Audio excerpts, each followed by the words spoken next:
Bonjour Rémi. Bonjour. Merci d'être venu sur la chaîne aujourd'hui donc pour parler de ton parcours. Ouais. Euh, donc, euh, donc je voulais donc voilà tu es le premier à faire cette série d'entretiens sur finalement raconter un peu ce que tu as fait dans ta vie, pourquoi, comment et essayer un peu de donner un peu le goût de ta trajectoire à des gens qui peut-être se cherchent à faire la même chose ou qui sont un peu plus jeunes et qui savent pas forcément. Mhm. Donc, je voulais te demander d'abord, est-ce qu'on pourrait commencer par parler de, de tes études? Donc, les premiers choix qu'on fait en général, c'est après le bac. On commence vraiment à s'orienter et à se déterminer pour Mhm. la suite de sa vie. Est-ce que tu peux nous parler un peu de ça? Ouais, bien sûr. Donc moi, j'ai fait une prépa scientifique après le bac. Euh, donc à l'époque, c'était la prépa PCSI, donc maths sup, maths spé avec une spécialisation en physique. Donc j'ai fait mes 2 ans et après, je suis allé à la fac pour faire de la physique parce que c'était mon projet de l'époque, c'était de Ouais. faire de la physique. Voilà, je suis allé à la fac. J'ai fait licence de physique, maîtrise à l'époque. C'était pas Ouais. encore le master, plutôt on était les premières promos de master. Et après ça, j'ai fait un master recherche et une thèse en physique théorique. Une thèse aussi, oui. Ouais, Qui portait ouais, sur ouais. quoi? Tu veux nous en parler un peu? Ouais, j'étudiais la description de la matière nucléaire à partir des degrés de liberté fondamentaux Ok. de la chromodynamique quantique. Donc, très rapidement, l'idée c'est que on avait à l'époque, on a toujours, hein, là on a le modèle standard, donc en physique des particules, dont on sait qu'il décrit parfaitement, pas parfaitement, mais il décrit très bien la matière ordinaire et dans la plupart des régimes d'énergie. Ouais. Et alors en particulier en physique nucléaire, on a la chromodynamique quantique qui décrit les interactions entre les constituants des neutrons et des protons qui sont les constituants du noyau. Donc ceux-là sont constitués de quarks et de gluons, qui échangent des gluons. Et les interactions de ces trucs-là sont décrites par la chromodynamique quantique, et on sait que ce truc-là décrit parfaitement ces interactions, et que donc toute la physique nucléaire après devrait pouvoir se déduire de ça. Sauf que la chromodynamique quantique a une particularité, c'est qu'elle est dite non perturbative aux basses énergies. Pour faire simple, on sait faire les calculs à haute énergie. Donc typiquement, quand on envoie des faisceaux de particules lourdes les unes contre les autres, comme on le fait au CERN. Ah, dans les, Mais dans les régimes, dans les ouais, dans les accélérateurs à particules? accélérateurs, ouais, là on sait assez D'accord. bien faire les calculs. Mais dans les régimes d'énergie de la matière normale, en fait, c'est hautement non perturbatif, donc on ne savait pas faire les calculs. Donc on ne pouvait pas déduire pourquoi la matière nucléaire elle est stable à D'accord. température, pression normale, pourquoi les noyaux sont stables à partir des constituants fondamentaux de la matière. Et du coup, à l'époque, on était en 2005-2006, donc j'imagine que ça a bougé depuis. Mais à l'époque, il y avait deux approches pour contourner ça. Il y avait une approche qui est celle que j'ai eue, qui était de faire des modèles. Donc l'idée, c'était vraiment de faire des modèles dits phénoménologiques, donc où on Wow. prend les phénomènes, on prend quelques mesures physiques, on essaie de prendre les hypothèses qui nous semblent les plus intéressantes, pour faire des petits modèles qui vont nous permettre de comprendre comment on passe de quark gluon à de la matière nucléaire stable. Et, et l'autre approche, qui n'est pas celle que j'ai faite, mais qui nous intéresse un peu, puisque elle a trait à l'informatique, c'est de Ouais. découper l'espace-temps en petits cubes, Ok. de mettre des gros calculateurs dessus et de bourriner le truc. Ça s'appelait la QCD sur le réseau. Donc ça, je pense que ça a dû faire de sacrés progrès depuis Ouais. 15 ans, vu les progrès en puissance hardware Ouais. et même en software depuis l'époque. Donc voilà. Mais moi, je faisais l'autre partie, c'était plus la partie avec les mains, entre guillemets. Donc c'était quand Ouais. même assez technique. Euh, donc j'ai Donc, fait ça. Ouais, vas-y. pardon, ouais, à ce niveau-là, donc ouais, il y a deux choses. Donc, j'ai l'impression que la question que tu te poses, c'est vraiment pourquoi l'univers n'explose pas en permanence? Pourquoi il y a une En gros, ouais, stabilité dans c'est l'univers? ça. Ce Ouais. qui est super intéressant, effectivement. J'ai l'impression que c'est une question philosophique de très très ancienne.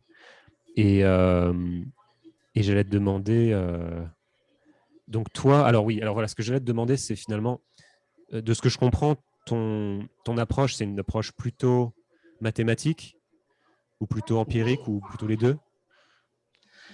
C'est les deux, c'est que je prends les phénomènes empiriques qu'on connaît.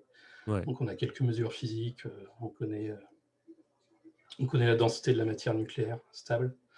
En fait, donc, ouais, les noyaux, dès qu'ils sont un peu gros, en fait, on peut considérer qu'ils sont infinis. Ça, c'est un truc de physicien. Hein. Okay. Tout est une sphère, sinon on ne sait plus rien faire. Ouais. C'est une blague de physicien.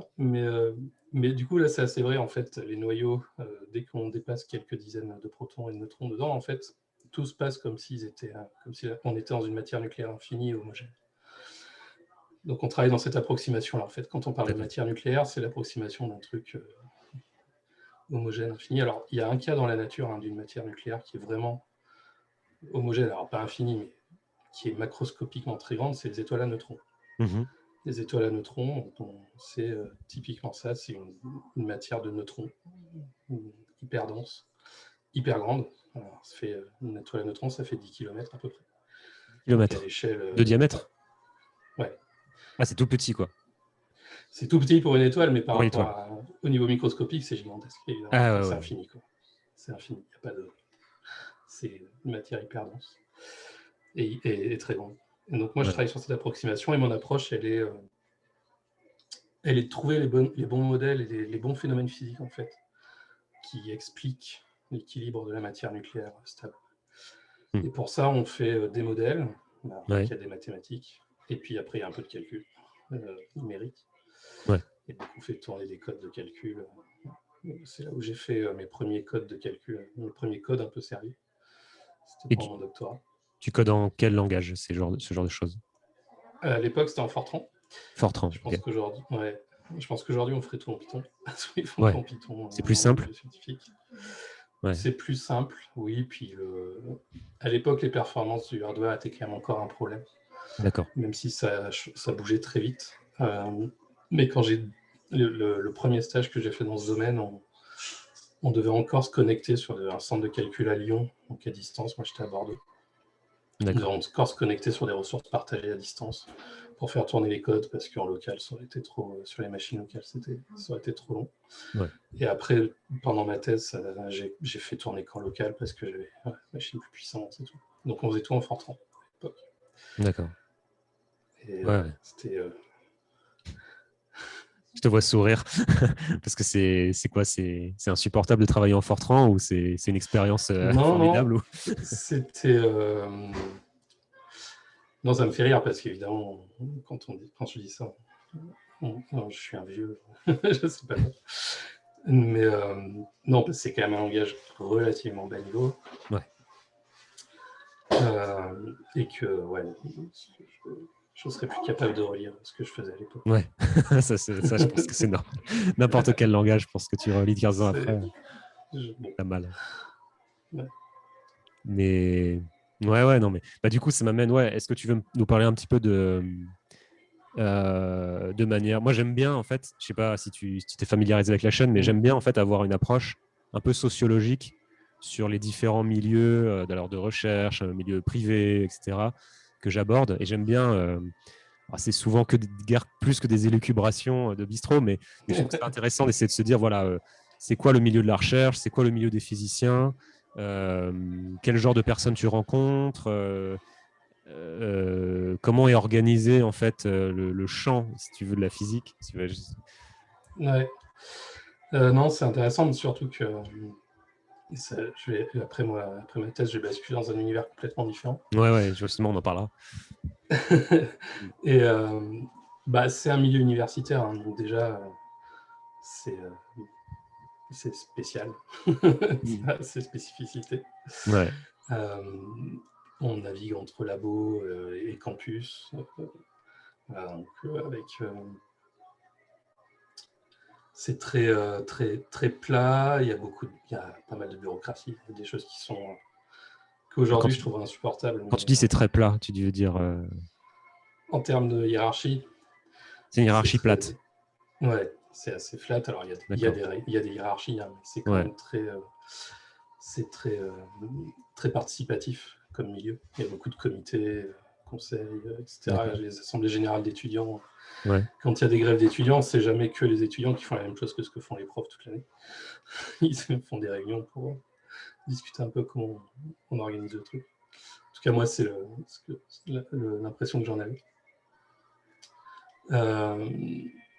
Qu'est-ce que je peux te raconter? Ouais, c'est le public, donc on compte chaque euro. Ouais, c'est assez On n'a pas d'accord. beaucoup d'argent. Tu sens vraiment qu'il n'y a pas forcément les moyens pour faire le boulot comme il devrait être idéalement Oui, fait. oui. Ou... Ouais, Bah, oui, l'argent est difficile. Il n'y en a pas autant qu'il faudrait. Et puis tu rajoutes à ça la bureaucratie, enfin l'administration de l'État. Hein. ouais, Il faut tout justifier, faut presque faire un appel d'offres pour vendre achat. Moi, ouais, j'exagère, mais il y a un ouais, peu ouais, ouais. ça. Non, j'imagine. Ce qui mène à des trucs que je trouve insupportables aujourd'hui. Enfin, pour acheter du matériel, Ouais, faire des contorsions. ouais, Moi encore, ça m'a pas trop touché parce que comme j'étais théoricien, bon, j'avais mon ordinateur et c'est bon. ouais. T'as pas besoin d'un gros matériel. Voilà, D'accord. j'avais pas de labo, Ouais. j'avais pas besoin de matériel expérimental, de je ne sais quoi. Hmm. Mais ouais. Et puis bon, bah, tu es dans des bâtiments qui sont en plus en bon état, etc. C'est un peu particulier. D'accord.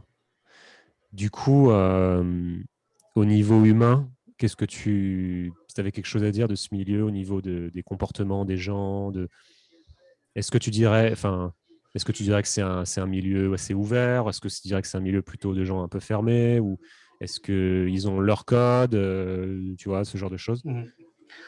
Ils ont leur code, hein, forcément, tous les milieux ont leur Ouais, code. Moi, je l'ai bien senti en changeant de milieu, puisque j'ai pris du temps de ma vie dans le milieu universitaire. ouais, J'avais jamais mis le pied dans une entreprise, alors à ouais, part pour des boulots d'été, d'accord. avant 25 ans. Ouais, ouais. Tu veux nous Donc parler oui, un peu de la différence? je sais pas si je saurais l'exprimer, mais Ouais, clairement, oui, c'est pas. Il y a des codes, et il y a comme tous les milieux, hein, j'imagine. ouais, ouais, ouais. Mais c'est un milieu qui est ouvert, enfin voilà, je sais pas. Ouais, c'est un milieu qui est ouvert, qui est sympathique, Ouais, qui est un petit peu, parfois un peu lunaire, mais c'est ouais, ce qui fait son charme. ouais, ouais. Alors donc, après 8 ans passés dans la recherche, tu as décidé de basculer dans le privé. Ouais. Tu Alors veux nous quand je dis expliquer 8 ans, qu'est-ce qui s'est passé dans ton esprit où tu t'es dit, voilà, je ressens le besoin ouais. d'aller voir ailleurs, de faire autre chose? En fait, moi j'ai 8 ans, c'était pas dans la recherche, hein, c'était mes études et puis mon doctorat. Ouais, ouais, c'est En ça. fait, j'arrive à la fin de mon doctorat. J'ai en gros deux possibilités. C'est soit continuer dans la recherche. Alors, continuer dans la recherche, ça veut dire faire des postdocs, Ouais, donc des contrats courts. ouais, Alors, soit en France, payé au lance-pierre, ouais. Ouais, en étant ouais, gentil. les postdocs, c'est pas très, très bien Euh, payé. Ouais. voilà, soit de partir à l'étranger, qui est une vraie option. Hein, pour le Mm. coup, moi, vu ma spécialité, ça aurait été sans doute l'Allemagne ou peut-être les États-Unis. Et du coup, tu as un peu ces deux possibilités-là. Tu sais que tu vas faire 1 an, 2 ans, 3 ans, 4 ans, 5 ans de contrat comme ça, contrat court, ou de postdoc à l'étranger pour potentiellement peut-être revenir, pour peut-être briguer un poste de maître de conf Ouais, ou un concours au CNRS. Enfin, c'est très très long. Donc ça demande quand même ça demande pas mal de volonté et il faut en avoir envie, quoi. Donc moi, l'interrogation que j'ai eue, c'est de me dire, est-ce que j'ai vraiment envie de ça, en fait?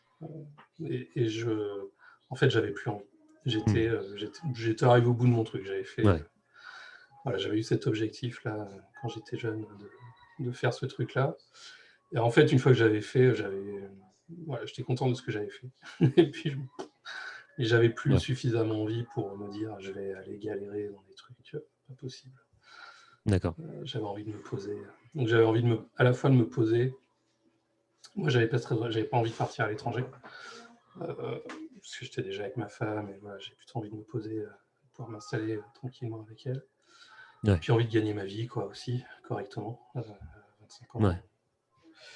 Et du coup, je commence à regarder ce que je peux faire d'autre, Ouais. sortant de là. Ouais.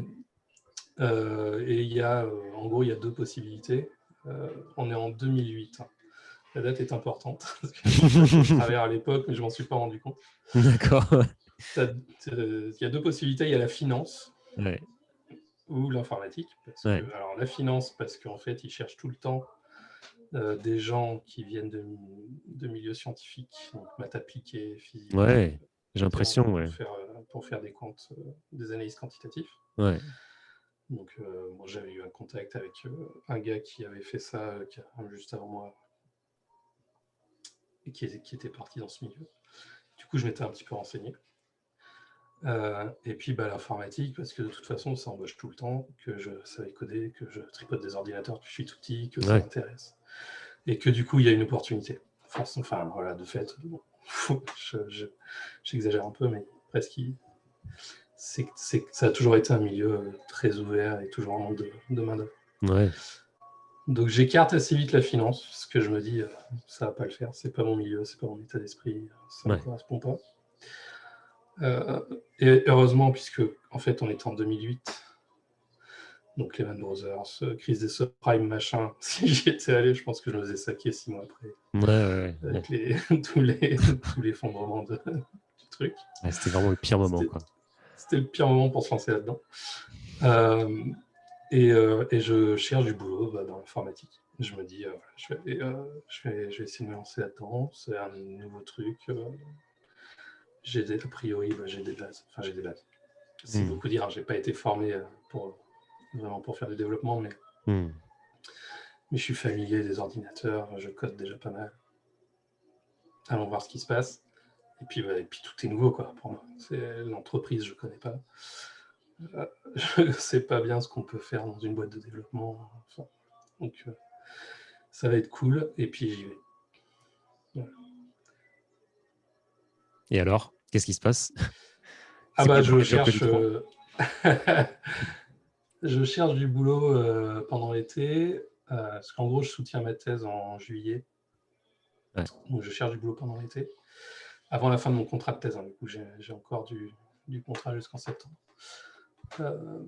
Je cherche du boulot pendant l'été, j'envoie des CV un peu partout. Alors, contrairement à ce que je pensais, c'est pas si évident que ça, même en 2008, de trouver un boulot quand tu n'as pas le CV. Et en fait, j'atterris... j'ai deux pistes vraiment concrètes. Une pour une petite SS2I dans la région de Toulouse, où on vient me chercher pour mes compétences en Fortran. D'accord. Donc du Pour le Fortran. coup, c'est pour un sous-traitant d'Airbus, je sais pas quoi. Là. Donc un truc scientifique en fait. Donc là, on vient plus me chercher pour ça que pour autre chose. Donc ça aboutit pas. Et j'ai un autre truc qui aboutit, c'est une ESN. Alors à l'époque, on disait SS2I. Alors attends, rappelle-moi la différence du coup entre SS2I et ESN. Il n'y en a pas. Il n'y en a Ceux-là, pas, ils ont d'accord. renommé le truc en cours de route. D'accord. Depuis, ils ont renommé ça en ESN. Donc c'était Logica à l'époque. Aujourd'hui, c'est CGI. Ça a été racheté et absorbé par CGI depuis. Donc, grosse SS2I, je ne sais plus combien de milliers d'employés. Alors, juste, en fait, excuse-moi, juste oui. si on peut. Je me dis peut-être qu'il faudra bien définir ce que c'est. Donc, une SS2I / ESN, c'est en 2 mots, c'est quoi? C'est une. Donc, c'est une société de services informatiques. Ouais. Donc, alors, il y a de tout dedans, hein, mais à peu près toute société qui vend des prestations de services en informatique rentre dans cette case-là. Là, moi, les deux typologies que j'ai eues, c'est la petite société de services qui fait du placement, en fait, qui fait presque agence d'intérim, qui fait du placement de compétences chez ses clients. Donc, elle va chercher des gens qu'elle embauche et qu'elle place sur des missions et qu'elle embauche juste pour la mission. D'accord. Et l'autre typologie que j'ai eue, c'est la grosse société de services qui a des centres de services. Donc, il y avait un centre de services Logica à Bordeaux. Donc, le centre de services, c'est un endroit où il y a plein de compétences qui travaillent pour des clients, mais pas chez le client. Ce qui est assez différent. Donc, à Bordeaux, il y avait un centre de services où il y avait 300 personnes à l'époque. Et ils embauchaient pas mal. Et donc, eux, tout ce qu'ils demandaient, c'était qu'on ait un diplôme. On vient faire un test psychotechnique. Donc, ça paraît complètement con aux gens, mais voilà. Tu viens, tu fais un test psychotechnique. Ok. Ça dure une demi-heure. On te dit OK ou pas. Genre comme les tests Tu pour fais les un test surdoués ou je sais avec pas quoi, là. RH. Oui, c'est ce genre de truc, ouais. Alors, il faut que je retrouve, mais Ouais, ça ouais. peut se préparer un peu. D'accord. Donc, voilà. Mais en gros, ça permet en théorie, de voir les gens bien câblés ou pas. Donc, Ouais, ouais. vraiment hyper open. Ils se fichent du diplôme que tu as. Il faut juste avoir un diplôme, être jeune, diplômé.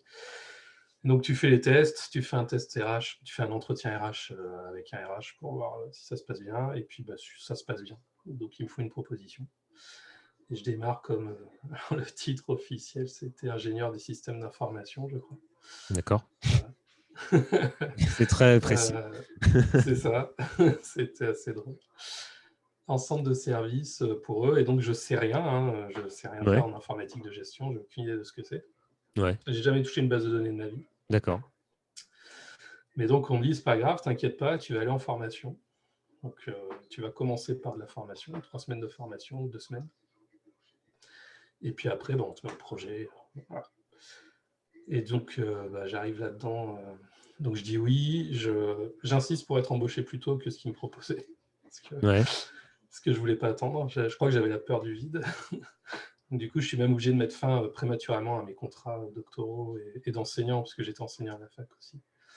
Alors, c'est une semaine, tu vois, c'était pas... mais c'est juste pour le principe. Et je vide mon bureau à mon laboratoire le vendredi, et le lundi matin, j'arrive en costard, évidemment, parce que je me faisais une idée du monde de l'entreprise Ouais. un peu bizarre. Donc, j'arrive en costard dans les locaux. Et puis voilà, quoi. Le changement d'univers en 2 jours, hyper brutal. Et on m'envoie en formation pour démarrer à la Défense pendant 3 semaines. D'accord. Ou 2 semaines. Je me souviens plus. Non, c'était 2 semaines, je crois. C'était 2 semaines. Donc on me fait... en 2 semaines, j'ai le droit à de la formation. Alors j'ai 2 jours d'algorithmie pour nous apprendre les bases de ce qu'est un algorithme. Pour le coup, Ouais. là, ça va. Ouais, là, pour toi, ça va, j'imagine. Ouais, ça va. J'ai fait de l'analyse numérique, des codes de calcul, donc ça va. Et puis après, on fait base de données pendant 5 jours. SQL et base de données. Donc ça, c'était OK, très bien. Ok. Et 3 jours de langage orienté objet, Java. Et une fois que j'ai fait ça, on me met en projet. On me met sur le projet. Direct. Voilà, Vas-y. direct. Ouais, direct. Et ça se passe bien à ce moment-là? Ouais, ça se passe bien. En fait, alors je dis direct, c'est pas tout à fait vrai. Je crois qu'ils avaient oublié que j'arrivais. Donc pendant une semaine, je crois que j'étais avec les intercontrats. Et après, ils me foutent sur un... Avec les quoi, pardon? Les intercontrats, oui, pardon. Alors, les intercontrats, c'est tous les gens qui sont entre 2 projets. Entre deux contrats et qui foutent rien, c'est ça? Voilà, c'est ça. Donc, ils sont dans un plateau, ils ont un ordinateur. Alors, si, ils font des trucs, il y a toujours des trucs à faire D'accord. pour les RH, pour Ouais. n'importe quoi, du Ok. boulot interne où tu te formes. Ok. Et, et à la fin de la semaine, c'était assez drôle d'ailleurs, parce que on me dit, tu vas aller, lundi, tu vas sur le projet EDF, tu vas sur Pack Gestion. C'est le nom de l'application où on m'affecte. Et il y a 2-3 personnes qui ont l'air de rigoler quand même, de regarder de travers un peu. Alors, avec le recul, j'ai compris pourquoi. Ouais. Mais sur le moment, OK. Et du coup, en fait, le projet, le contexte dans lequel j'atterris, c'est une grosse TMA pour EDF. Donc, c'est une tierce maintenance applicative, pardon. Donc, tierce maintenance applicative, c'est juste qu'on a en maintenance tout un parc d'applications de EDF. Mhm. Donc dans les locaux de Logica, mais on a un Ouais. grand plateau où on fait que ça. Ouais. On a même une fibre reliée directement à EDF, donc on est sur le propre Waouh. réseau On est sur le d'EDF. réseau interne. Ouais, Ok. c'est dans le même bâtiment, en fait, sur un plateau, tu es connecté sur le réseau d'EDF, et puis Ouais. physiquement, et ailleurs, non. Donc on n'est pas chez le client, mais on y est quand même. Ouais, ouais. C'est quand même... C'est marrant, ouais. Ouais, et on est une centaine, donc c'est 100 personnes à peu près, c'est un gros contrat, je crois qu'on parlait Wow. de 18 millions d'euros sur 3 ans, un truc, Ok. qui est un énorme parc d'applications où tu fais le run, en fait, enfin l'exploitation au quotidien des applications, les bugs fixes, enfin la maintenance applicative, hein, donc les bugs, les machins, les petites évolutions au quotidien, et puis des grosses évolutions, des gros projets d'évolution. Et le contexte dans lequel je débarque, c'est qu'en fait, donc à l'époque, c'est le SI de facturation des clients pro d'EDF, ce gros machin. D'accord. Donc tous les clients entreprises, collectivités locales d'EDF, Ok. c'est tout ça. Et comme tu es après la libéralisation du marché, ils sont en pleine restructuration de leur SI chez EDF, donc c'est un truc qui a duré des années pour passer des offres historiques aux nouvelles offres. Mm-hmm. Et je me retrouve sur un périmètre donc, applicatif qui, en fait, je n'ai compris que ça que plus tard, qui en fait était l'endroit où on foutait tous les trucs qu'on ne savait pas où mettre pendant la migration. comme ils changeaient tout l'urbanisme du truc, on venait mettre des traitements. Quand il y avait un traitement temporaire à mettre pour quelques mois, quelque part, on le foutait là, dans ce périmètre applicatif. Et donc, c'était un machin où on avait des legacy improbables. Donc, ce périmètre applicatif, on avait 5 grosses bases de données Oracle, on avait des traitements batch, donc des traitements qui tournaient la nuit, énormes, qui ingéraient de traitement de données. On avait des IHM avec des utilisateurs derrière, sur des clients lourds Java, des trucs assez anciens. Tu passes non, mais j'imagine quoi. Tu passes de l'étude très précise du comportement de la matière à ça. Ça doit être vraiment totalement différent, quoi. Tu n'es plus du tout dans le même. Moi, je découvre tout. Je découvre tout. Je découvre l'entreprise, le monde de l'entreprise. Je découvre le contexte technique. Je comprends rien au début, évidemment. Et en fait, c'est super intéressant. Moi, je suis hyper content. Ce que je voulais, je voulais apprendre. Alors, ça se passe bien quand même parce qu'il y a un contexte humain qui est hyper favorable. D'accord. Donc ça, moi, je dis souvent, les sociétés de services ont mauvaise réputation dans le milieu des développeurs. Ah oui. Pour de bonnes raisons. Mais en vrai, c'est pas les sociétés de services. Le problème, c'est le contexte dans lequel tu tombes et les gens avec qui tu travailles. C'est jamais telle ou telle boîte. Et du coup, moi, je tombe dans un contexte humain génial. J'ai des mentors géniaux qui m'apprennent tout. Et du coup, ça se passe hyper bien. Donc, c'est un contexte... le contexte applicatif où je tombe là est hyper critique au niveau métier et hyper critique au niveau technique parce que c'est un merdier sans nom. Quand j'arrive, les mecs sortent juste de plusieurs mois de panique. Ils ont cramé tout le budget de la TMA en 6 mois de ce qui devait durer 3 ans. Donc, parce qu'il y a des bugs critiques tout le temps. Non, mais c'était un truc de fou. C'est un cas d'école, quoi. C'était... Donc, ils commençaient tout juste à sortir la tête de l'eau un peu. C'est hyper critique au niveau métier parce que tu as des flux de trésorerie, en fait. Comme c'est des sites de facturation, quand il y avait un bug sur certains traitements de nuit applicative, tu pouvais bloquer des dizaines de millions d'euros de trésor parce que les factures étaient bloquées. Waouh. Donc ça montait tout de suite en crise, en alerte rouge. J'ai eu des ponts de crise comme ça où moi j'étais au téléphone avec juste à calmer les mecs pendant que les gars travaillaient à résoudre le problème et juste à gagner du temps, quoi. Enfin, à dire, c'est bon, on gère. On est là-dessus, on fait ça. Mais ça se passe bien parce que... Ça va. Ouais, c'est hyper stressant. Il y a eu des moments pas super, où je me suis pas senti hyper bien. Mais globalement, ça se passe hyper bien parce que l'équipe est géniale. Je travaille avec des gens adorables. Qui m'apprennent pas. Des gens adorables. Des gens adorables, oui. Qui sont hyper sympas et qui sont hyper dispo. Et j'ai 2 mentors, j'ai 2 chefs de projet qui vont être hyper importants pour moi, du coup, parce que je démarre juste. Qui vont tout m'apprendre, en fait, notamment en termes de management, et qui sont super bien, quoi. Donc, je tombe dans le même contexte avec un connard non, un chef de projet, c'est pas du tout la même histoire. Pas la même chose. Mais là, ça se passe super bien. Donc, si on avance un peu, après ça, tu continues de faire la même chose après ça, ou tu as évolué ou tu... Ouais. Bah, en fait, j'arrive comme développeur Ouais. sur ce périmètre. Je vais y rester presque 3 ans, un peu moins de 3 ans. Et pendant ces 3 ans, en fait, je vais vite faire analyste. Donc, ça se passe vraiment bien. Donc, Mhm. du coup, je fais un peu tout. Je prends vite des responsabilités. Donc, je vais faire de l'analyse fonctionnelle, de l'analyse technique. Je vais être responsable de ce qu'on appelle la MCO, donc le maintien en condition opérationnelle, donc vraiment la partie run de l'application. Et puis à la fin, je suis chef de projet sur le périmètre. Alors, il est beaucoup plus petit qu'au début, hein, donc c'est pas. Mais voilà, on est une équipe de 5-6 à la fin, et je suis plus ou moins chef de projet. Enfin, je suis chef de projet, mais j'ai pas le titre Mhm. Ouais, tu fais officiel, le boulot. mais je fais le boulot. Parce qu'il n'y a plus de chef de projet, en fait. Le périmètre est plus assez gros pour qu'il y ait un vrai chef de projet. Parce qu'en Alors, société de service comme ouais, ça, tu as des grades hyper précis. ouais.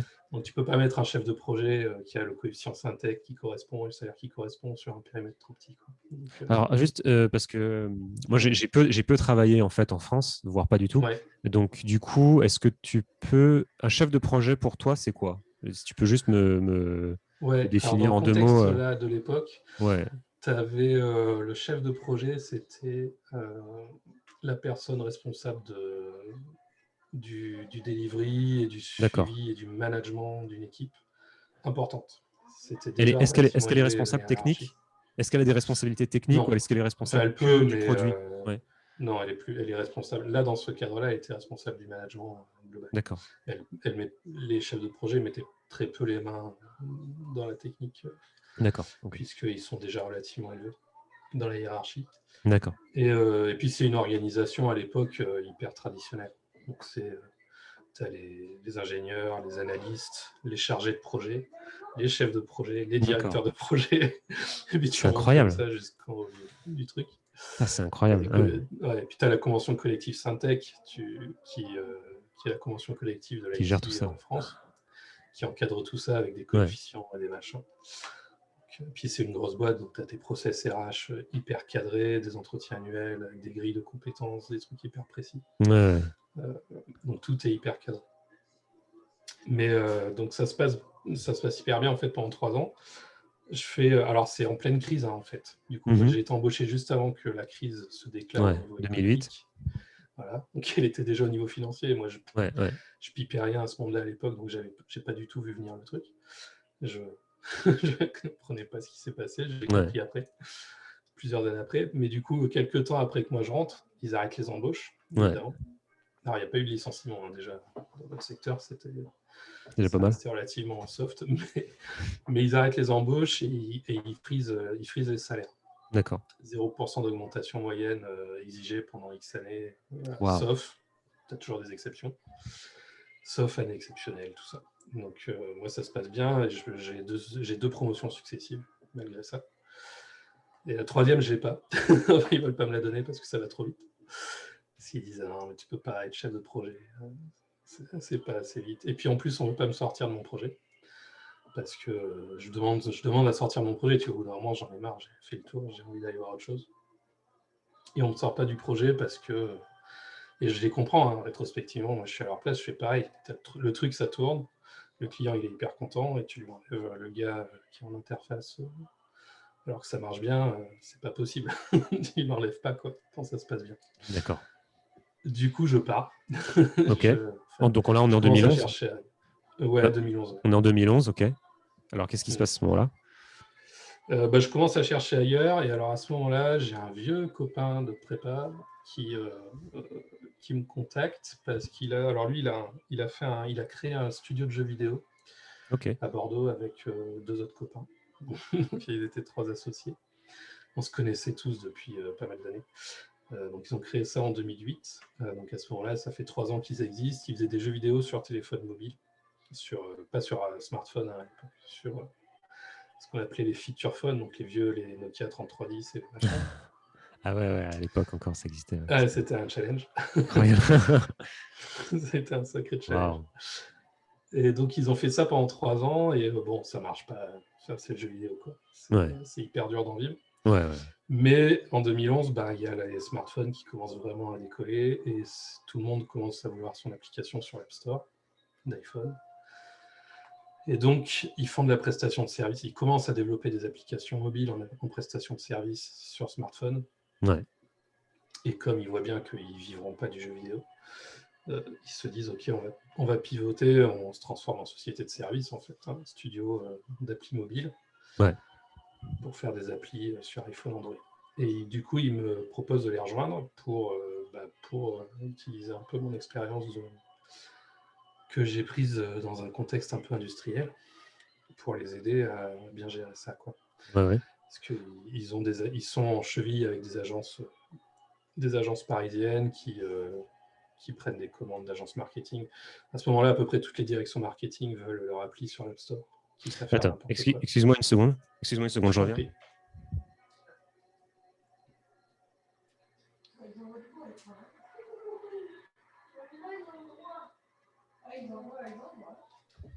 Ok, excuse-moi. Ouais. Du Je t'en coup, prie. ok. Donc du coup, alors, tu intègres cette boîte de jeux vidéo. Tu fais quoi pour eux exactement? Juste que je comprenne. Alors, je l'ai rejoint comme directeur de production. Donc, Directeur de production. Ok. ouais, c'est Qu'est-ce que un ça veut gros dire? titre. Surtout qu'on était 5 quand j'arrive. Ouais. Mais bon, à l'époque, je trouvais ça important. Je sais pas pourquoi. Ok.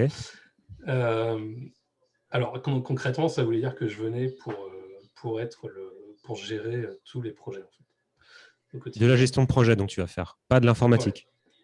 Alors, je vais faire du développement Hein? aussi, parce Tu que vas faire un peu de c'est une petite développement. boîte. Donc, je Ok, fais du ok. développement. Voilà. Mais le but, c'est que, en gros, en fait, ils sont 3 associés, mais il y en a un qui est le patron. Ouais, Et 2 autres sont opérationnels. d'accord. Et en gros, il a besoin d'avoir un binôme pour faire de la direction de projet, en fait. Parler aux clients, faire la gestion de projet, etc. Sachant qu'ils envisagent une grosse croissance. Ok. Donc là, je vais faire de la gestion de projet, du commercial, des RH, du développement, de tout. Ah ouais, incroyable. Tu Dans peux un vraiment tout faire, quoi. Ouais, tu fais tout, puis c'est les petites boîtes. Ouais, ouais, ouais. Alors en plus, forcément, moi je suis pas associé au début, mais je serai associé après à la fin. Forcément, les associés, ils font tout ce qu'il faut faire, quoi, et que les autres ne veulent pas faire. Ouais. Donc c'est normal. Ah Et non, c'est un contexte qui est un peu dingue, parce qu'en fait, comme je te disais, tout le monde veut son appli à l'époque. ouais. Donc les mecs mettent des budgets pour faire n'importe quoi. T'as des trucs, il y a des applis qu'on a fait, j'ai honte. Mais c'est bon, pas grave. Mais bon, on prenait l'argent, quoi. Puis on faisait. Ouais. Et c'était tellement dingue qu'on est passé. Donc moi, je suis arrivé, on était 5. Un an plus tard, on était 15. D'accord. Donc c'est bon, c'est pas une start-up, mais à notre échelle, c'était incroyable. C'est pas mal, ouais. Non, mais c'est très peu de taille. On a grossi hyper vite. On a fait plein de projets. C'était hyper dynamique. C'était fou. On a fait plein de conneries. Toutes les conneries possibles, puisqu'on Ouais. avait même pas 30 ans et on était chef Ouais. d'entreprise. Je sais pas quoi. On savait pas ce qu'on faisait. On recrutait à tour de bras. C'était chou. Et on fait... au total, je vais rester jusqu'en 2015. On fait des centaines d'applications. Et en fait, ce qui se passe, c'est que très vite, quand même, le marché mute. C'est-à-dire qu'au début, c'est vraiment de l'application. On fait de l'application bête marketing qu'on balance sur les stores. Ouais. Assez vite, il faut faire des back-ends quand même, parce qu'il y a besoin d'avoir de la donnée, des machins. Il faut faire un Ouais. back-end, mettre quelques web services en place. Et puis quand même, autour de 2013, le marché commence à muter. Ça se calme un peu sur les conneries. Et là, on commence à arriver sur les usages un peu sérieux. Donc les gens qui ont besoin de faire des applis métiers, notamment pour leur boîte. Ouais. On a fait, dans les gros projets, on a fait tout un système pour une appli pour des gens qui faisaient de la plomberie, notamment. Donc des gens qui avaient des... Mais attends, je me perds là. Là, on est toujours dans cette Ouais, boîte que tu as qualifiée de boîte de jeux toujours. vidéo. Ouais, au départ, mais c'était plus. Ah d'accord, c'est C'était totalement terminé. transformé. D'accord. Ah oui, on a Ça, c'est devenu complètement une boîte qui pivoté fait... vers la prestation de service. D'accord, qui fait de la prestation de service. C'est ça. Ouais. Ah, ok. Intéressant. Spécialisé sur le mobile. Ok. Donc on faisait tous les smartphones. Mais assez vite, on fait plus que le mobile, parce que tu ne peux pas faire que l'appli mobile. Il faut faire les back-ends qui vont derrière. D'accord, Et je comprends. surtout quand tu arrives sur les applications métiers. Ok. Et, donc là, tu en fait, restes là. Ouais. ouais, non, j'allais dire, dans ce contexte-là, moi, je commence à pas mal faire de développement back-end, justement. D'architecture et de développement back-end. Architecture back-end. Ouais, parce qu'en fait, on embauche, nous, des développeurs mobiles. Les mecs ont 22 ans, ils veulent faire du dev mobile, ils n'aiment pas le développement web, c'est pour ça qu'ils sont venus faire du développement mobile. C'est quoi la différence? C'est quoi la différence fondamentale que tu exprimes entre le dev mobile et le dev web? Est-ce que c'est pas juste une différence de médium? Si, complètement. C'est juste que... Ouais. Alors, c'est juste qu'ils supportaient ils aimaient ça, c'était dans l'air du temps, c'était de la hype. Okay. C'était aussi le web avant avec MassScript 2015 et avant tout ce qui s'est passé, c'est depuis maintenant 7-8 ans. Et donc c'était un peu la plaie encore, le développement web à l'époque quand même. C'était pas génial. C'était dur, JavaScript c'était une plaie, CSS c'était pas ce que c'est aujourd'hui. Et puis ils n'avaient pas envie, quoi. Les mecs ils venaient pour faire des applis mobiles, tu vois. C'était nouveau. Parce que c'était le truc nouveau. Ouais, je comprends. C'était shiny. Ils voulaient faire des applis sur iPhone, des applis sur Android. Ils voulaient pas faire. C'est un truc qu'on voit tout de suite, quoi. C'est ça. Ouais, je comprends. Donc forcément, c'est nous qui nous retrouvons à devoir assurer sur les parties back-end. D'accord. Et ça va bien, parce qu'en plus, c'est là que tu as besoin de faire l'architecture. Quand tu commences à aller sur des sujets un peu touchy, tu dois déployer des systèmes. Donc, il y a des trucs les plus compliqués qu'on a fait, c'est un système de gestion pour une boîte qui fait la maintenance de plomberie dans les logements sociaux. Ouais. Donc, ils avaient genre 15 000 logements sous contrat. Ils ont 80 plombiers sur le terrain avec leur camionnette. D'accord. 15 chefs de projet qui prennent les rendez-vous, qui gèrent les plannings. Et donc, on leur a fait l'appli mobile pour les mecs, pour qu'ils fassent leur rapport. D'accord. Qui prennent les signatures des gens et tout le système de gestion derrière. Donc, ouais, c'était un beau projet. Avançons un peu. Donc, donc tu es resté là combien de temps? 4 ans. 4 ans, donc ça nous amène à 2015. Et après 2015, qu'est-ce qui se passe? Alors, il se passe qu'on vend la boîte. Donc, en 2014, on est 4 associés, on se fait racheter par Clever Edge, qui est une petite, oui, c'est petit, c'est 200 personnes. Mais pour nous, c'était très gros.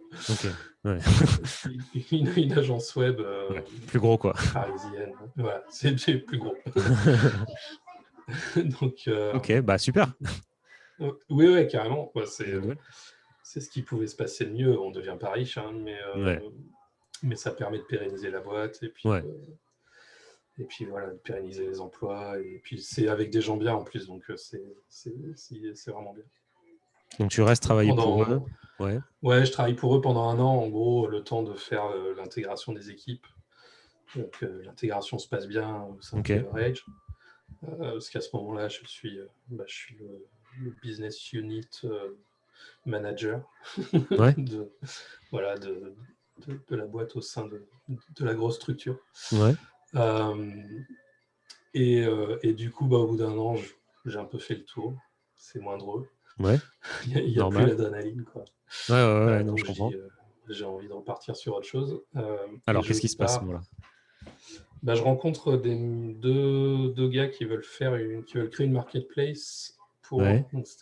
C'était pas le début, c'était la mode des marketplaces. Je sais pas si c'est retombé, mais tout le monde veut faire des marketplaces. Tu veux dire comme genre Le Bon Coin ou ouais, comme ça. Tous les business models à deux faces. D'accord. Bon, mais à l'époque, ils veulent faire ça dans le monde du vin. Forcément, on est à Bordeaux. Ah oui. Oui. Génial. Donc, ils veulent faire une marketplace pour mettre en relation les acheteurs professionnels de vin et les vendeurs. D'accord. Enfin, les vendeurs, les viticulteurs, quoi. Les producteurs. Donc, c'est un gars qui est dans le vin depuis très longtemps et un gars qui a été acheteur professionnel en grande surface. Donc, ils ont un CV, ils ont de la crédibilité. Très bien. Ils ont du réseau, le projet est sympa, il faut tout construire de zéro. Moi, à l'époque, c'est mon rêve, c'est de faire un produit, de ne plus être dans la prestation de service. De faire un produit. Mais quand tu es dans la prestation de service, tu ne fais pas le produit? Tu fais le produit, mais tu es sous contrat. Donc, tu le fais celui de quelqu'un d'autre, c'est ça que tu veux dire. Voilà, tu le fais pour quelqu'un d'autre. Tu veux faire ton propre produit, quoi. Celui qui a du sens pour toi. Et... Ouais.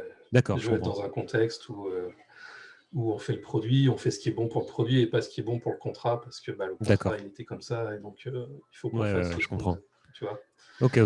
Non, ça a du là, c'est sens. différent. Donc, j'ai fait beaucoup de prestations de services pendant longtemps. Puis, j'ai envie de me remettre un peu plus les mains dans le cambouis, parce que Ouais, toute l'année d'intégration, j'ai fait un peu moins de tech. d'accord. Beaucoup moins. Ouais, tu veux te remettre les mains dans le cambouis. Ok. Ouais, me remettre un peu les mains dedans, et Ouais. puis être un peu plus tranquille aussi. C'est un truc vraiment important pour moi, c'est que, alors pas tranquille au sens pépère, mais tranquille Ouais, au sens plus avoir à m'occuper de 15 personnes. d'accord. Tu veux Et être tous les un peu autres plus dans ta au-dessus. bulle, c'est ça? Ouais, c'est ça. Retrouver un D'accord. peu de. Et du coup, c'est parfait, parce que là, ils sont deux, ils démarrent juste, il faut faire le proto, il faut construire la plateforme. Donc, je suis tout seul Ouais. au début. Et puis, quand ça marchera, après, ils prévoient de lever des fonds, et puis on pourra faire une petite équipe, tout ça. Donc, c'est bien, ça me permet de. Ça rallie tout ce qui m'intéresse. Donc, je les rejoins. Je ne suis pas cofondateur, hein, ils m'embauchent. Du coup, je construis la plateforme, ça s'appelait ActiWine. Je construis la plateforme, donc la première année, plateforme web. Ça me permet, pour le coup, de vraiment remettre bien les mains dans le développement. Mhm. On lève un peu d'argent un an plus tard, donc on lève un demi-million d'euros, quelque chose comme ça. Ouais. Donc j'embauche une petite équipe à ce moment-là, petite, 2 personnes. On continue à bosser pendant un an, et puis ça marche pas terrible et ça se passe pas bien. Non, ok. Donc je pars fin 2017. D'accord. Voilà, mais après avoir pris une expérience hyper bien, majoritairement. Disons qu'au niveau produit, c'était hyper bien. On a fait le produit qu'on voulait. J'étais hyper content des 2 embauches que j'ai fait. C'est peut-être les. J'ai pas fait des centaines d'embauches dans ma carrière, j'en ai fait quelques-unes, mais c'est peut-être 2 des plus réussies. Ouais. Euh, et, voilà, après ça marche pas. Faut savoir s'arrêter, quoi. Ouais. Donc je décide de Et du partir coup, fin 2017. Je pars, je fais un peu le freelance pendant ouais. quelques temps. À ce moment-là, j'ai envie de me mettre en freelance, mais je suis pas vraiment prêt, je pense. J'ai pas encore tous les. Ouais. Alors, la vérité, c'est que quand même, je dis que ça se passe bien, je sors quand même d'une expérience un peu difficile. La sortie d'ActiveWine est quand même un peu compliquée. Pourquoi? Euh, Enfin, tu vas en parler ou oui, on peut en parler. en deux mots? En fait, en 2 mots, ça va être dur. T'as vu, je suis bavard, donc si Ça je marche. commence à raconter, ça va durer un peu. Non, ça va pas durer très longtemps, mais Non, mais ouais. en gros, ça se passe relativement bien. C'est juste qu'à un moment donné, il y a des fautes de gestion, en fait, par D'accord. des associés qui font que ça précipite un peu la boîte dans une situation que je trouve, moi, ubuesque. Gestion financière, humaine. Ouais. C'est-à-dire qu'en gros, on avait un des cofondateurs. Alors, il y a un troisième associé qui était lui se greffer en cours de route et qui était censé être le directeur opérationnel. Mhm. Sauf que c'était pas du tout le bon profil, parce que c'était un mec qui avait fait que D'accord. des grands groupes, donc qui était Problème habitué à de gérer personne. Ok. des budgets de millions d'euros, tu vois, à ouvrir des magasins partout, et je sais pas quoi. Et pas à gérer les 200 000 balles, enfin les 500 000 balles qu'on avait. Une petite équipe. Et du Ouais, coup, je comprends. il court pas après les factures, donc on a des montagnes d'argent dehors. On brûle le cash, je sais pas où, et on se rend compte Ok. qu'à un moment donné, il nous dit on n'a plus de trésor là pour 2 mois. J'ai dit comment ça se fait, on en avait pour On est normalement on devait mort. avoir 8 mois là devant nous encore. Ah ouais, mais il y a de l'argent dehors et tout. Je sais, mais c'est pas possible. Tu vas pas recouvrir les factures. Enfin, Aïe. donc, il nous Bon. demande, en fait, Ok. il nous demande à moi et à un de mes développeurs de réduire nos salaires, faire des D'accord. trucs. Bon, ok. Non, mais je comprends que. Pas Je possible. comprends. Je pense que je comprends l'essentiel. Ouais. Non, il y a des Donc, difficultés de gestion qui font que c'est pas ouais. forcément Donc très lui, agréable, effectivement, non. d'entendre Et de du coup, réduire ton lui, salaire, alors que tu penses que ouais, c'est pas ta faute, quoi. Enfin, ouais. ouais. Je comprends. Puis c'est pas faire. Euh, Ok. donc lui s'en va quand Euh, même, hein. Mais donc ça passe. ouais. Mais du coup, la sortie est trop longue. D'accord. Le problème, c'est qu'il refuse de voir que ça fonctionne pas et d'arrêter. Ce qui fait que moi, ma sortie est trop longue, j'y reste 6 mois de trop. Et donc, c'est un peu fatigant mentalement. Ok. Donc par la suite, tu continues dans le service Mmh. et c'est ce que tu fais encore maintenant ou pas? Non, en fait, j'ai fait le freelance un petit peu et après, j'ai rejoint une autre boîte. J'ai Ouais. pris un CDI assez vite, en 2018. Donc là, je prends un CDI dans une boîte qui s'appelle Ishard, où je fais. Alors, c'est une boîte qui fait de la sécurité. Donc, c'est des experts en attaque side channel, en cryptographie. Ah ouais, Ces trucs-là. Ouais. encore rien à voir. Rien à voir. C'est pour ça que j'y vais, je pense. C'est une carrière assez Euh, atypique quand même. Je pense que c'est intéressant. Je pense que c'est pour ça que je voulais t'inviter aussi à venir parler ici. C'est parce que je trouve qu'il y a quand même, tu as fait quand même pas mal de choses différentes. Et du coup, ça m'amène à me poser pas mal de questions sur finalement comment toi tu le perçois. Est-ce que tu le perçois comme quelque chose de naturel ou au contraire de très accidenté? Est-ce que, comment dire, est-ce que tu as des regrets par rapport à certaines choses ou euh, est-ce que d'ailleurs et puis aussi d'ailleurs pour le futur, est-ce que tu dois continuer dans cette logique finalement d'essayer d'explorer au maximum un certain nombre de domaines qui sont très différents ou alors est-ce que tu te ouais. sens que tu es prêt ou disons à t'engager sur un truc ou comment tu vois les choses? En fait, du coup, j'ai fait 2 ans dans cette boîte, je suis reparti et je suis freelance Ouais, maintenant depuis un tu es an. redevenu freelance, d'accord. Ouais. Et en fait, j'ai longtemps pensé que c'était un défaut, euh, Ouais, ce fait que j'ai beaucoup, ouais, beaucoup sauté. Et je me disais qu'il y a un truc qui n'allait pas avec moi. d'accord. En fait, tout va très bien avec moi. C'est juste que c'est comme ça. Maintenant, je l'ai accepté. Ok, C'est juste que j'ai besoin de changer régulièrement. Donc d'accord. maintenant, je l'ai accepté et maintenant, je suis freelance et je ne compte plus faire autre chose que freelance. Ouais, Euh, alors, je peux changer d'avis encore dans le futur, mais parce que c'est vraiment moi ce qui me convient. ouais, C'est de venir, de découvrir de nouveaux contextes, apporter ce que je peux apporter, et quand je commence à m'ennuyer, partir ailleurs. ouais. Euh, donc, par rapport à mon parcours, j'ai pas de regrets, j'ai Ouais, pas de regrets, non, globalement, j'ai pas de regrets. Mais moi, je le vois vraiment comme ça. Maintenant, j'accepte le fait que j'ai besoin d'être stimulé par le contexte, ouais, d'apprendre de nouvelles choses. ouais. Et je cherche pas une seconde famille. C'est plus. Hmm. Ouais, c'est peut-être un C'est un conseil à truc. donner Ouais. s'il y a des jeunes qui nous regardent. Je pense que c'est une erreur. Enfin, j'ai l'impression que ça peut arriver assez souvent quand même de chercher dans le travail plus que Oui. tu ne peux y trouver, non? Ouais, complètement. Moi, je me suis beaucoup investi en fait dans des boîtes Ouais, euh, et, et c'était en fait, c'est pas une bonne idée. J'en ai pas tellement besoin. En fait, moi, ma stabilité, elle est ailleurs, elle est dans ma famille. ouais, Donc, j'ai mon cocon familial qui est hyper stable. Et je trouve dans le travail l'adrénaline, entre ouais, guillemets, dont j'ai besoin. ouais, Alors après, chacun est différent, hein, bien mais sûr. c'est vrai que je pense qu'il ne faut pas surinvestir en entreprise en tant que lieu de socialisation Hmm. ou de famille. Ou penser. On a encore ces schémas en tête de on va faire carrière, on va monter les échelons, on va passer plein de temps au même endroit, qui Ouais, sont un peu hérités du ouais, fantasme de l'entreprise du XXe siècle, ouais, bien sûr. qui n'existe plus trop en fait. On le sait, hein, les carrières vont être de plus en plus découpées. Du coup, ouais, je pense je conseillerais aux jeunes de ne pas trop surinvestir en entreprise, Bien de sûr. faire de se faire des expériences. Après, il faut que je pense c'est important que chacun aussi trouve sa bonne façon de fonctionner. Hein. Ouais, Mon parcours, il n'est pas du tout bon pour tout le monde. ouais, ouais, ouais. Ouais, j'ai C'est l'impression. juste ce qui me convient à moi, quoi. C'est ce qui me convient à moi. C'est que j'ai besoin de ça. C'est comme le fait de prendre des responsabilités. C'est un truc qui est assez naturel partout où je vais. Ça ne convient pas à tout le monde, mais c'est pas grave. Tu n'es pas obligé de vouloir monter Hmm. en hiérarchie ou de gérer les choses. Ouais, Je pense qu'il faut pas. C'est important que chacun trouve son équilibre personnel. ouais, Moi, mon équilibre, clairement, il est dans le fait de changer régulièrement. J'accepte bien. d'accord. C'est quelque chose.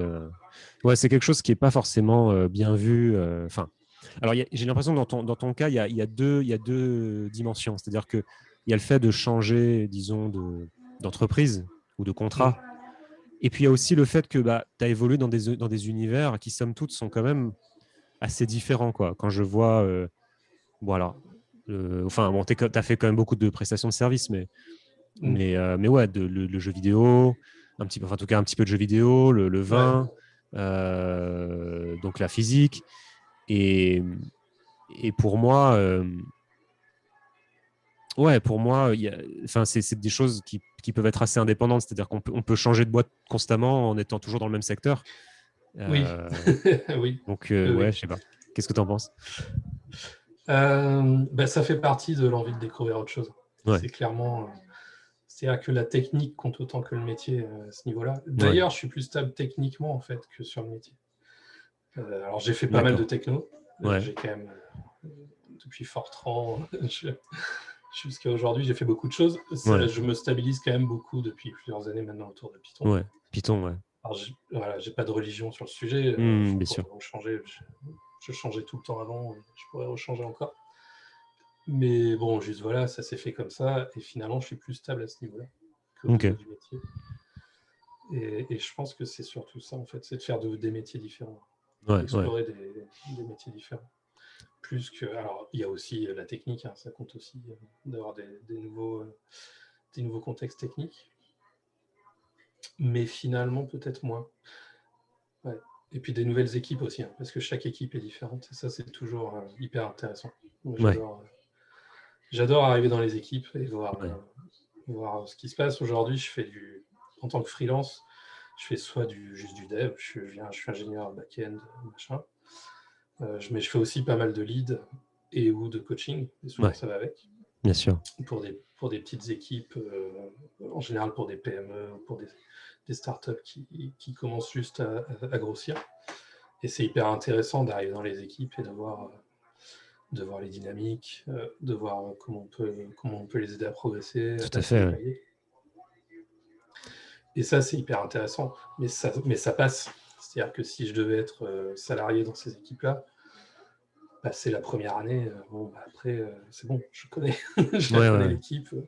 Le chemin est tracé, je les ai mis sur les rails. Et puis, ouais. bon, bah, après, T'as pas la sensation que normalement, tu dois rester 10 ans voilà, dans la même c'est équipe ça. pour les aider, quoi. Tu peux les Non, mettre sur les rails et c'est après, ça. c'est à eux de s'en sortir, quoi. Ouais. D'accord. Puis à titre très, très égoïste, au bout d'un an, je connais l'équipe. Voilà. Ouais. C'est quand je commence à me sentir un peu trop à la maison, c'est que c'est Ah signe qu'il ouais, faut que j'aille voir d'accord. Il y a une ailleurs. espèce de... Ok. Ouais. Ma première année de freelance, hein, je l'ai passée essentiellement dans une équipe. Et j'ai senti qu'il fallait que je passe à autre chose, quoi. D'accord. Que j'aille voir ce qui se passe ailleurs. Ok, écoute, euh, je pense que on est pas mal en termes de temps. Si tu as un mot de conclusion, si t'as un mot de conclusion, je peux te laisser finir. Sinon, je peux te poser peut-être une dernière question, mais comme tu veux. Ouais, pose une question. Alors, J'ai réfléchi à la conclusion. pour conclure, pour conclure sur tout ça, non, je pense la question que je te poserais, c'est est-ce que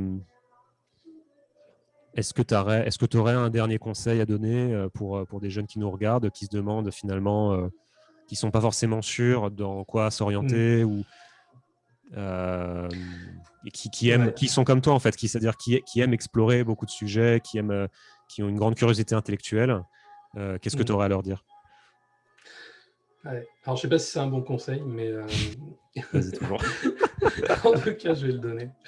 Non, non, alors moi, j'ai eu une règle, j'ai une ligne de conduite, pour le coup, dont j'ai jamais trop dérogé. C'est de faire ce que j'ai envie, de Ouais. m'amuser.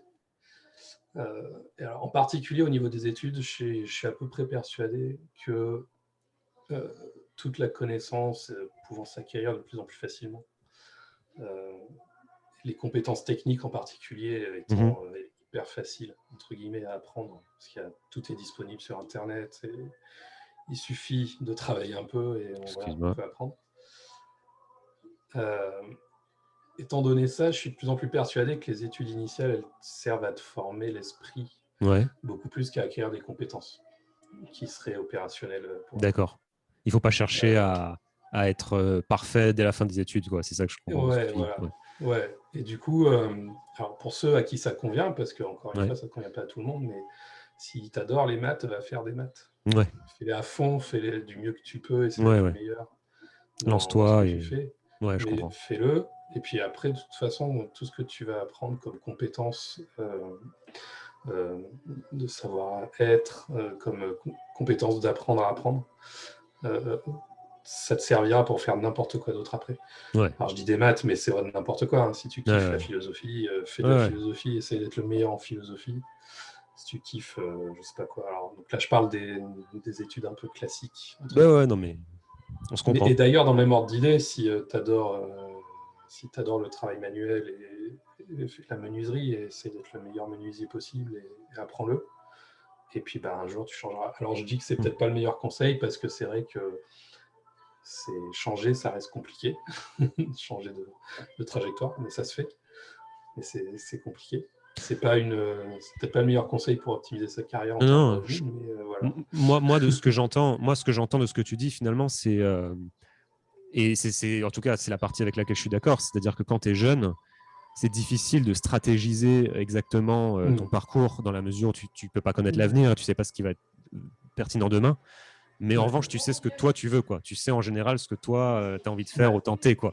Et c'est peut-être une espèce de centrage sur le présent finalement qui peut être assez utile pour des gens dans un univers qui est tellement complexe, où il y a tellement de choses, tellement d'informations et tout, d'arriver finalement à prioriser sur ce que toi tu ressens comme étant fait pour toi, quoi.